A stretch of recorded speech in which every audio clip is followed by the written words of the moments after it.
What's up, guys? This is breaking news that just blew up in the Diablo community. We now know how to get Shako, Doombringer, the Grandfather, a lot of these super incredible items. There was not that much information on where these items drop, but this post blew up over on Twitter. This is via Adam Jackson. If you guys don't know, he's the lead class designer for Diablo 4. So this is like official post over here. So anyways, the most important thing with the Shako, the rarest item in the entire game, there are 6 items that are incredibly rare. We'll go over their effects in a moment, but the most important part, and a lot of people want to know, like, how do we get some of these super rare items? And there wasn't very much information. The guy that got one was like level 90 plus. There's only 2 as far as we're aware of in the entire world that have actually gotten their hands on a Shako. So anyways, they can drop from level 85 plus enemies. So what does this mean? Well, you can do nightmare dungeons to increase the level of the monster. So if you're not level 85 and you want to start farming these, this is the only method as far as we are aware of. At least right now, they say that they can only drop from level 85 plus enemies. But what's interesting with these items is some of them will have like a level requirement of 65, as you can see from the picture that he actually showed off, which is a little bit interesting. So you can use them at a lower level, but they're account bound anyway, so you can't trade them. So on top of that, you get them anywhere you can get a regular unique. So there's not a specific like boss that you need to farm. There are certain bosses in previous Diablo games, or even in, let's say, Diablo 4 to get Mother's Embrace, you know, where to get that. That's from the campaign. You will guarantee get that. But there's no guaranteed way to get these. The only notes that we have is the monster has to be level 85 plus. You can see in the background where you're killing level 91 monsters, so it just has to be 85 plus in terms of the level. On top of that, you can get them anywhere you can get a regular unique, so I would assume this includes nightmare dungeons in terms of the end reward if you guys have played nightmare dungeons, and this kind of adds a little bit more to this post that is from Joseph, which we'll go over in a second, another official Diablo source here. But basically, it says they always drop at 820 item power. So what that may mean is the item has to actually roll to be 820, and then it has a chance perhaps. So this is why they're super rare. And there's 6 of them in the game. What are those? Let's go over what they are and if they're any good, because a lot of people were asking me, are the uniques even worth it in this game? These 6 uniques are kind of in their own category in terms of, like, 1, how rare they are, and 2, how good they actually are. The short answer is every single build in the entire game can basically benefit off of Shako, but there are some where maybe they are a little bit more niche than others. But to go over their effects really quick right here, and we'll go over another post that is very important with this information that you guys don't want to miss out on. Let's go over the effects real quick first. So starting out with Doombringer, what is so special about this sword? So what it does is it does add some chance to heal with Lucky Hit. It does give you a massive amount of life, and then with the Lucky Hit, it does have a special property where you're able to do shadow damage. So this could be good potentially for maybe some builds that can benefit off of shadow damage. I know the Rogue, you have a ability to actually gain resource on a shadow kill. Will that actually work with the shadow damage? Maybe, but it also reduces the damage done by 20% for 5 seconds. So this could be actually pretty big. There's not too many weapons that would have a modifier to give you damage reduction. But as far as the Grandfather goes, this is going to be best in slot for a lot of people because it has up to, on the very bottom part, the increases your critical strike damage by up to 100%. That is massive. There's not really too many things in the game that will give you 100 crit multi, and because the damage is actually good already at the start, it's not like they lower the damage by a significant amount. I mean, look at the damage on that thing, 2,484. That's really solid. I'm not sure if when you upgrade it, it can go even higher because there's another part on it, and this is not a 5 out of 5, but if you see on the bottom, under where it says the 76%, which was the roll on it, the other properties on this weapon can roll higher than normal, so that may mean that the all stats can go higher than normal. That would be insane if you can get, you know, all stats plus like 500. I'm not sure the exact number. I'm just trying to, you know, give you guys the idea that these numbers can go way higher, right? I'm thinking maybe just double could be a stat, because you can get like a 189, I believe, for two-handed in terms of getting 1 stat point, and that's about like half on two-handed, but maybe this one can go way further because the life roll on it is massive. I mean, you can get like about 1,300 life, and it looks like this one is 2,717 in terms of the very first roll before the upgrade. So again, this could be insanely powerful for a lot of builds in terms of having a massive amount of survivability. But then you get that massive damage with that increased critical strike. So yeah, this could be pretty much best in slot. Both of these, I would say, absolutely amazing. If you guys got this, do not salvage it. It's like both of those are really good. Now moving into the Ring of the Starless Skies. This one, in terms of its stats, it's a very offensive ring. There's no life on it, and that's kind of important. No other stat is going to give you that many offensive stats. Ideally, you'd technically want vulnerable damage on it, but it's still a pretty okay-ish ring in terms of like the stats on it. And with the final stat in the legendary power, or unique power in this case, each consecutive core skill cast reduces the resource of your next core skill by 8%.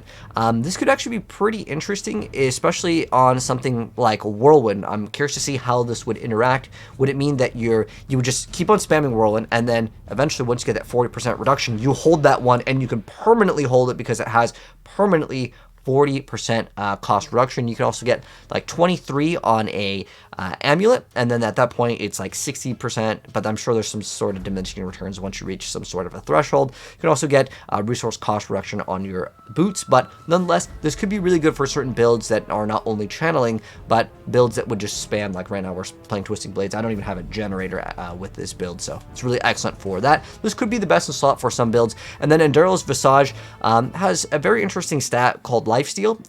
There's not, I believe, too many things that would give you lifesteal. There's like life on hit as a percent, but the lifesteal, I mean, if you're hitting for millions of damage and there's 2% of that being healed to you, I mean, that would be like immortality. Unless you're getting one-shotted, it would be very difficult for anything to realistically kill you. But there could be diminishing returns if you play Diablo 3. There's like some sort of like limit and breakpoint on like lifesteal. It used to work really good before Reaper of Souls, and then things did get changed. But nonetheless, that could be a really good stat. It doesn't have cooldown reduction on a helm, so this one, it might be bad for certain classes. However, it does have a lucky hit chance to go up to 20% chance to release a Poison Nova that can do an insane amount of poison damage over 5 seconds, but it also poisons the enemy. If you play Rogue, you can actually have like damage reduction against poison enemies, or you can increase attack speed by poisoning enemies. So it could be arguably like, okay, these ones, they're a little bit more niche. They're definitely more on the unique category versus like, dude, this is like best in slot. Like the Grandfather is just insane. Next up though, obviously Harlequin Crest. We already know about this. I'm not going to talk too much about it, but it literally has like the best stats in the game. You have a bunch of life, you have cooldown reduction, you have resource generation, and then you get all stats, and then you get flat just damage reduction, which is not like damage reduction versus close or far enemies. It's just like you just get 20% damage reduction up to. And then the +4 ranks to every single skill. I mean, there's really no replacement for this at all. And then the Melted Heart of Selig is very interesting, maybe for Arc Lash or any build. There's like a druid build that you can be like a wolf and you just use your basic attack. But it's interesting. So it has all stats, core skill damage while healthy, and then resource generation. So that's no cooldown reduction, that's no movement speed. Those are the two key things that you'd want on an amulet. And it has plus 30 maximum resource. But in addition, when you take damage, you drain 8 to 3 resource for every 1% of life you would have lost instead. So basically, it can make your health bar increase by using your mana or your resource as health. Only really good for basic builds. As far as I'm aware of, the only like meta build that I'm aware that people actually run is like Arc Lash. So maybe for that, it's a little bit more niche. Again, those are the ones that you would actually want. Next up though, this is actually pretty important to check out how rare the Shako actually is, or any of these items, because I believe all of these items have the same drop rate. It says that we currently have 6 of them in the game. They're really rare. It didn't specify exactly if one is rarer than the other. But to put into perspective, this was like something that I thought was like really good to understand, because this kind of means that we will probably never get to them until we get to like maybe world tier 7, 8, 9. I don't know if they're going to add these, right? But we already know that there's confirmation of world tier 5. And in terms of the rarity, we'll go into a little bit more in a second. But quick calculation that this person did, and I thought it was interesting. It says only 2 Shakos have been found so far. There's a total of hours is what, 400 million hours. So that's a 0.25 of those hours are above level 85. That's an average of 500 hours per Shako. That equates to 57 years of gameplay. Cool. So there's a few people in this thread, they're like, dude, this is way too rare. You guys got to change the drop rates. However, I also want to add a little bit more to these items. So there was a tweet recently the other day, and this was like a week ago, by Joseph, and he is another person that works on the game. He's the associate game director. He tweeted out and said that items that drop in Nightmare Dungeons have a higher chance of being sacred or ancestral than items that drop outside of Nightmare Dungeons. So this means if you want the highest chance of getting certain items, sacred or ancestral, and I'm guessing unique would also follow under this category, but I've also wanted to kind of group this together because a lot of people have always asked me time and time again, where are the best places to farm for uniques? Honestly, my luck was the Runes of Eridu. Even after it's gotten nerfed, it is still one of the best spots in the game, but honestly, Nightmare Dungeons are definitely going to be the best. I mean, this video goes over like the best dungeons for XP as well as legendary drops, but I think the main thing that I wanted to highlight with this is that Nightmare Dungeons are the key way to actually farm. That way you're not just doing the same dungeon again and again, you're kind of rotating. If you get some of those dungeons, by all means, that's great, but that's going to be your best way to get some of these super rare items, and now we know some of the rules for it, basically 85 plus.